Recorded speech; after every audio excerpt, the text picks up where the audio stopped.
tħabbru d-dettalji ta' 8 edizzjoni tal-Malta Youth Film Festival, avveniment li se jagħti l-opportunità li żgħażagħ juru x-xogħlijiet u l-ister tagħhom. Id-dettalji tħabbru għad konferenza l-aħbarijiet mis-Segretarju Parlamentari responsabbli miż-żgħażagħ Kate Azzoparditanti.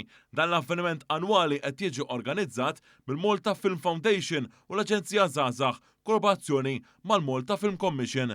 Waqt il-konferenza l-aħbarijiet kellmu 3 produtturi żgħażagħ li rebħu dan il-festival fosthom Jeremy Vella fl-2020. Li għandna festival magħmul għaż-żgħażagħ Maltin, magħmul għaż-żgħar narħin importanti ħafna, tagħtina dik il-platform, dik il-timbru uffiċjali u anke opportunità nuru l-films tagħna lil kulħadd. Is-Segretarju Parlamentari Azzoparditanti qal li ħares il-qudiem li l-produzzjonijiet taż-żgħażagħ. Dan huwa festival importanti ħafna fejn dan huwa festival organizzat għal produtturi żgħażagħ imma dawn il-films għandhom jittrattaw suġġetti u jkunu jappellaw għall-udjenza żagħżugħa. F'din l-edizzjoni se jintrebħu 7 premjiet bl-aqwa film se jerbaħ 600 euro. L-applikazzjonijiet għal żgħażagħ ta' bejn is-16 u 30 sena jinsabu miftuħa sal-25 ta' April li ġej.